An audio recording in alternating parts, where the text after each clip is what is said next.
was married to a nice guy who was pro-therapy. I'm gonna tell you guys what that was like for me. I remember when we first got together, everybody was so excited because he was such a nice guy. Everybody was like, oh my God, Christine, we've seen you in just such a string of terrible relationships. We're so happy to see you with a nice guy. And I remember the first time I confronted him on treating me poorly in front of our friends at dinner one night and him slamming on the car brakes to intimidate me because he's such a nice guy. I remember the first time he tried to tell me who I could and could not spend time with.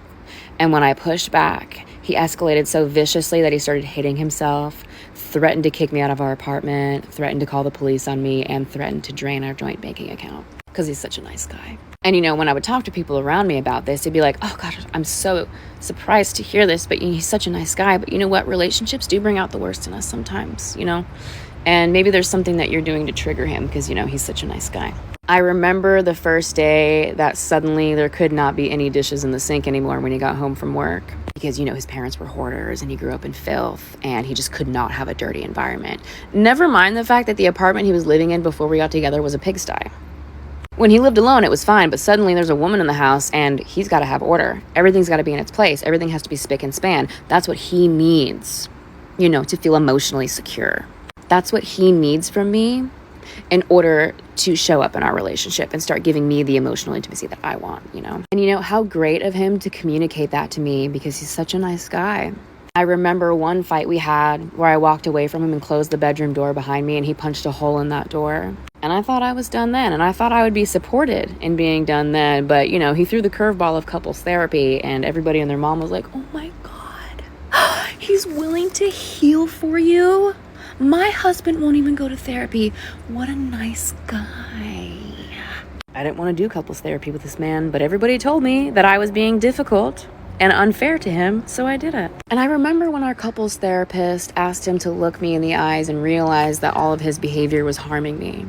And I remember seeing the resentment in his eyes as he was being told by a professional that he was not, in fact, entitled to treat me the way that he had been for so long because he was such a nice guy.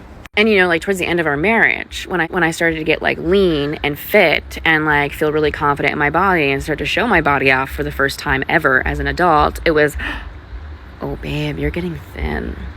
I can see your ribs right now. He's just looking out for my health, you know, because he's such a nice guy. And after lying to me and emotionally manipulating me and emotionally terrorizing me for about 7 years, after our divorce was finalized, he went and sat in front of my parents like a beat dog and was basically like, I'm so sorry that I was not enough for your daughter, you know, because he's a nice guy. Okay, so there's a nice guy trend going on TikTok, and I thought I would hop on this video and just give my thoughts on what she said. Like I always say, there's two sides to every story, and then there's the truth. I think we've all met people who are nice, like when they are projecting their persona to the world. They are polite, they're pleasant to be around, they know how to make nice small talk, they seem to be caring to a certain extent, but that does not necessarily mean that they are good people, especially behind closed doors. So I've seen people who are very manipulative in relationships, or very immature, or very emotionally abusive, or just toxic, right? Behind closed doors, but because they're always smiling or they seem to just be pleasant whenever they are out in public, people perceive them to be nice, quote unquote. There's a difference between being nice and being a good person. And I can definitely relate to what she's saying because I can differentiate between the two. But like I said, we are only hearing her side of the story. Some of the things that she said, like at the end, she was saying that at the end of their marriage, he went before her parents and cried like a beat dog. That could have really been genuine. You know, he could have really felt the need to apologize for a failed marriage, because some people are genuinely, they feel like if their marriage doesn't work, that they've maybe failed their family, or they failed themselves, or they feel like a failure in general, and they feel the need to apologize for that. They feel remorseful. They reflect on their past actions, and they, in hindsight, they feel like, okay, I'm sorry for the role I played in it. And I feel that if that really came from a genuine place, we can't minimize that. Right? And probably because of all the negative, sour experiences that she had with this ex, everything he did, she perceived to be manipulative. So even if he was genuine, she wouldn't have caught on to that. But as far as some of the other stuff that she said, at one point, he was the one who suggested that they go to couples therapy. And I can see both sides. That can be it could be coming from a genuine place, but I can also see where someone who is extremely manipulative or wants to be seen as the victim, they can kind of put on a show that, well, I suggested that we go to therapy. They like to hide behind little things like that to make it seem like they're actually putting their best foot forward. But maybe when they're going to therapy, they're not doing the work that's required. They're not really digging deep and answering the questions that really need to be answered and putting their all into the marriage. People around you, they will tell you, oh, my husband would never do that. You have such a great guy. And it's like, no, but you don't understand. Like, he is a terror the entire time we're there, or he is just a menace in our relationship, or he's just so disrespectful, or he's so immature, he's so petty, or whatever the case may be. But because of those overt actions, it kind of seems like, oh, this guy is the nice guy, he's a good guy, but deep down inside he could be rotten to the core. So there is a lot of, it's important to remember when you encounter people who are in relationships like this, it's important to remember that, yes, she is telling her side of the story, and yes, that is her truth. But he also has another side to the story. Maybe he is completely narcissistic, because so many people like to use that word.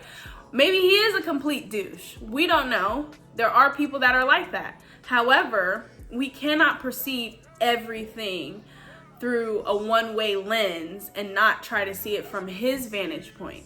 Maybe there are things that are happening in the relationship, like she said, that cause him to feel like he has to be this way with her. There's so many unknown variables that it's hard to draw a conclusion based off of this little 3-minute clip.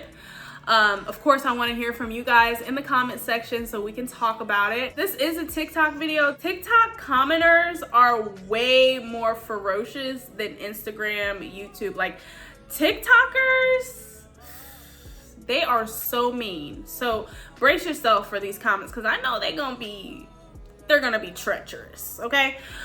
First comment says, he punched a effing door. Red flag that he'll punch you next. Jesus. Very judgmental. Next comment says, but he's in therapy. He wants to change. So now you have a commenter who's coming from the perspective of he's making a step to change by suggesting therapy. Why can't you at least applaud him for that? Which I can understand that as well. She's not necessarily praising him where maybe he should be praised. Maybe it is out of some ulterior motive, but maybe it is coming from a place of, what can I do to fix this? And you have to be open to both of those. You don't need to know says, society will always give the benefit of the doubt to the man they don't know. I feel like that's a very feminist comment. Everyone is always trying to buck against misogyny, and I don't even think it's that deep. It just comes from basic common sense that says you should evaluate all angles before you make any conclusion. Nani says, I just filed for divorce from a nice guy. As long as he can maintain his external image, he looks like a nice guy. And that is also true. I have seen people who they put on the nice guy front. When they're behind closed doors, it's just a complete facade. Banana Travel says, that nice guy slash nerd has left me with trauma I'm still working through. Okay, we all know somebody who is nice and nasty at the same time. That's what we say in the Black community. Nice and nasty, okay? You nice when you're out there and you put on your mask, but when you get around us, we know what it really is. Like, we all have somebody like that who we've encountered in our lives. The last comment I'm gonna read is by Crystal, and she says, my nice guy golfed with my doctor and told him I was a hypochondriac and to ignore me. I had to drive myself to the hospital for internal bleeding. Wow, there's a lot to unpack here. Are you a hypochondriac? Was it really internal bleeding? We don't know. Anyway, go ahead, leave me a comment down below, you guys. Let's get into this topic. Thank you guys so much for stopping by, and I will see you in the next video. 'Cause he's a nice guy.